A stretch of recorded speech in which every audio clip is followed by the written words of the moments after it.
สบายดีท่านผู้ชมที่เคารพทุกท่านสำหรับมื้อนี้ข้าพเจ้าจะมาเล่าเรื่องราวข่าวล่าสุดเกี่ยวกับกลุ่มบริกให้บรรดาท่านผู้ชมได้รับชมรับฟังนำกันโดยเฉพาะแม่นข่าวล่าสุดเกี่ยวกับกลุ่มบริกนั้นก็คือกลุ่มบริกมีเจตนาหรือว่ามีเจตจำนงที่จะสร้างตั้งระบบการชำระสะสางเงินตราและก็สกุลเงินตราของตนเองขึ้นมาทั้งนี้ก็เพื่อไว้ค้านอำนาจหรือว่า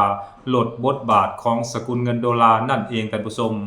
แนวคิดการสร้างตั้งระบบการชำระสะสางของกลุ่มบริกและเงินตราของกลุ่มบริกขึ้นมานั้นแม้นมีมาตั้งแต่โดนแล้วท่านผู้ชมโดยเฉพาะแนวคิดดังกล่าวนั้นก็เกิดมาจากแนวคิดของจีนและก็รัสเซียเป็นผู้ริเริ่มเนื่องจากว่า2ประเทศนี้ถูกสหรัฐอเมริกาหลิ่นงานอย่างหนักหน่วงโดยเฉพาะแม้นจีนกับรัสเซียนั้นถูกอเมริกาข่มขู่และก่อความบาดต่างๆนานาและกล่าวไปถึงการสั่งห้ามยุติการนำใช้ระบบการชำระสะสางของสวิฟซึ่งเป็นระบบการชำระสะสางของสหรัฐอเมริกาและกล่าวไปถึงการยึดเงินคลังสำรองระหว่างประเทศของรัสเซียจำนวน 300,000 ล้านดอลลาร์สหรัฐที่ฝากไว้อยู่ในต่างประเทศนั่นเองเพราะฉะนั้นจึงเหตุให้จีนและรัสเซียนั้นต้องซอกหาทางลบหลีกหรือว่าซอกหามาตรการต่างๆเพื่อลดผ่อนผลกระทบที่อาจจะเกิดขึ้นในอนาคตเกี่ยวกับการคว่ำบาตรของสหรัฐอเมริกาที่มีต่อ2ประเทศนั่นเองท่านผู้ชมและในนั้นแนวคิดการสร้างตั้งระบบการชำระสะสางเงินตราและก็เงินตราของกลุ่มบริกขึ้นมานั้นก็ถือว่าเป็นอีกแนวคิดหนึ่งที่จะช่วยลบหลีกหรือว่าหลีกเลี่ยงมาตรการคว่ำบาตรจากการทำธุรกรรมทางด้านการเงินให้อยู่รอดปลอดภัยและหลุดพ้นจากการนาบขู่ของสหรัฐอเมริกาได้อีกทางหนึ่งแต่แนวคิดดังกล่าวนั้นก็บ่แม่นเรื่องง่ายที่จะเฮ็ดให้ประสบความสำเร็จตามเป้าหมายของกลุ่มบริกที่ตั้งเอาไว้เพราะยังมีอีกประเทศหนึ่งที่ได้โดดออกมาคัดค้านต่อแนวคิดดังกล่าวนี้อย่างแข็งขันและก็หนักหน่วงขึ้นกว่าเก่าโดยเฉพาะประเทศดังกล่าวนั้นก็แม่นประเทศอินเดียนั่นเองท่านผู้ชมสำหรับประเทศอินเดียนั้นได้โดดออกมาคัดค้านต่อแนวคิดการสร้างระบบการชำระสะสางและเงินตราของกลุ่มบริกนี้ออกมาอย่างแข็งขันและก็หนักหน่วงขึ้นกว่าเก่าโดยอินเดียให้เหตุผลว่าอินเดียนั้นยังคงต้องการใช้เงินดอลลาร์ในการชำระสะสางและก็ซื้อขายระหว่างกันด้านหนึ่งอินเดียเองก็ต้องการสร้างสมดุลอำนาจหรือว่ายังต้องการรักษาสายพัวพันกับประเทศสหรัฐอเมริกาอยู่ถ้าหากว่าอินเดียนั้นเห็นดีเห็นงามกับแนวคิดของจีนและก็รัสเซียนั้นก็จะเฮ็ดให้สหรัฐอเมริกานั้นกดดันประเทศอินเดียอย่างหนักหน่วงเมื่อฮอดเวลานั้นอินเดียเองก็จะได้รับผลกระทบโดยเฉพาะแม้นทางด้านการค้าเป็นต้นด้านหนึ่งอินเดียเองก็ยังต้องการค้านอำนาจกับประเทศจีนซึ่งเป็นสมาชิกของกลุ่มบริกและจีนเองก็เป็นประเทศที่มีขนาดเศรษฐกิจใหญ่เป็นอันดับหนึ่งของกลุ่มบริกรองลงมาก็น่าจะเป็นประเทศอินเดียและก็ประเทศรัสเซียเป็นต้น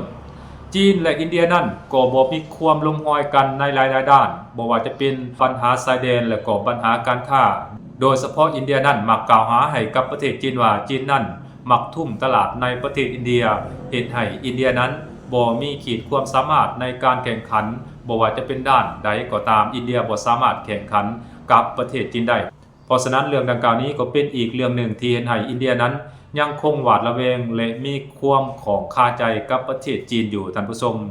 ด้านหนึ่งระหว่างจีนกับอินเดียนั้นก็ยังบ่มีความลงรอยกันเกี่ยวกับปัญหาชายแดนและในหลายๆครั้งนั้นก็มักจะมีการกระทบกระทั่งกันในปัญหาชายแดนหรือว่าในความขัดแย้งชายแดนแต่ทั้ง2ประเทศนี้ก็สามารถแก้ไขปัญหาดังกล่าวนั้นได้ผ่านการทูตนั่นเองท่านผู้ชมซึ่งทั้งเรื่องปัญหาเศรษฐกิจและก็เรื่องปัญหาชายแดนนั้นจึงเฮ็ดให้อินเดียนั้นบ่มีความพอใจหรือว่าบ่เห็นดีเห็นงามกับข้อริเริ่มของประเทศจีนนั่นเองท่านผู้ชมด้านหนึ่งประเทศอินเดียเองก็ยังต้องการรักษาเสถียรภาพหรือว่าต้องการรักษาค่าเงินรูปีของอินเดียอยู่ถ้าว่ามีเงินกลุ่มบริกหรือว่ามีการสร้างตั้งระบบการชำระสะสางหรือเงินของกลุ่มบริกขึ้นมานั้นก็จะเฮ็ดให้เงินรูปีของอินเดียนั้นเบิ่งด้อยค่าไปก็เป็นไปได้อันนั้นคือสิ่งที่อินเดียหวาดระแวงนั่นเองท่านผู้ชมพร้อมกันนั้นอินเดียเองก็ยังมีผลประโยชน์แอบแฝงกับหลายๆประเทศด้วยกันบ่ว่าจะเป็นกับประเทศอิสราเอลอเมริการัสเซียเพราะว่าอย่าลืมว่าระหว่างอินเดียกับอเมริกานั้นก็มีผลประโยชน์ทางด้านการค้าหรือว่ามีผลประโยชน์ทางด้านเศรษฐกิจส่วนว่ากับรัสเซียนั้นก็มีโครงการร่วมมือกันทางด้าน การป้องกันประเทศโดยเฉพาะแม่นโครงการผลิตอาวุธหรือว่าค้นคว้าวิจัยอาวุธประเภทต่างๆส่วนว่ากับอิสราเอลนั้นอินเดียเองก็มีโครงการร่วมมือกันผลิตอาวุธโดยเฉพาะแม่นอาวุธข้ามทวีปหรือว่าอาวุธที่มีวิสัยยิงไกลนั่นเองเรื่องดังกล่าวนี้ถ้าหากว่าอินเดียนั้นตัดสินใจสนับสนุนแนวคิดที่จะสร้างตั้งสกุลเงินหรือว่าระบบการชำระสะสางของกลุ่มบริกขึ้นมามันก็จะส่งผลกระทบต่อสายพัวพันหรือว่าต่อความสัมพันธ์ระหว่างอินเดียกับอิสราเอลและก็อินเดียกับสหรัฐอเมริกาก็เป็นไปได้เพราะอย่าลืมว่าอเมริกานั้นก็เบิ่งกลุ่มบริกเป็นศัตรูหรือว่าเป็นคู่แข่งทางการเมืองและก็เป็นคู่แข่งสหรัฐอเมริกาในมิติอื่นๆนำอีกด้วยท่านผู้ชมเพราะฉะนั้นอินเดียเองจึงต้องการรักษาบาลานซ์หรือว่าสมดุลอำนาจระหว่างกลุ่มบริกกับสหรัฐอเมริกานั่นเองและในระยะหลังๆมานี้พวกเฮาก็มักจะเห็นอินเดียออกมาเต้นแห่งเต้นกาและมักออกมาแสดงความกระตือรือร้นบ่เห็นดีเห็นงามเกี่ยวกับการสร้างตั้งหรือว่าแนวคิดในการสร้างระบบการชำระสะสางและเงินตราของกลุ่มบริกขึ้นมานั่นเองท่านผู้ชมเพราะฉะนั้นจึงเหตุให้จีนและรัสเซียนั้นมีแนวคิดที่จะขับอินเดียออกจากกลุ่มบริกเพราะเป็นตัวถ่วงความเจริญและเป็นตัวถ่วงหรือว่าเป็นตัวลดทอนอำนาจเป็นตัวลดทอนความสมานสามัคคีความแข็งแกร่งของกลุ่มบริกนั่นเองท่านผู้ชมและมันก็เป็นแนวนั้นท่านผู้ชมเพราะในระยะผ่านมานั้นอินเดียมักจะโดดออกมาแสดงตัวคัดค้านแนวคิดริเริ่มต่างๆของกลุ่มบริกอยู่เสมอถ้าว่าอินเดียนั้นออกจากกลุ่มบริกก็จะเห็นให้กลุ่มบริกนั้นมีความแข็งแกร่งหลายขึ้นกว่าเก่าอันนั้นตามทัศนะมุมมองของข้าพเจ้าเพราะบราซิลจีนและรัสเซียนั้นต่างก็คัดค้านแนวคิดของสหรัฐอเมริกาว่าง่ายๆก็คือยืนอยู่ฝ่ายตรงกันข้ามกับสหรัฐอเมริกา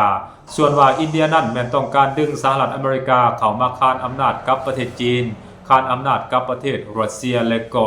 พยายามหาผลประโยชน์จากความขัดแย้งที่มันเกิดขึ้นในกลุ่มบริกให้กับประเทศอินเดียหลายที่สุดนั่นเองท่านผู้ชมอันนั้นคือแนวคิดของอินเดียที่มักออกมาแสดงตัวคัดค้านและก็เป็นปรปักษ์กับแนวคิดของกลุ่มบริกที่มีจีนเป็นผู้ริเริ่มอยู่เสมอท่านผู้ชมสบายดี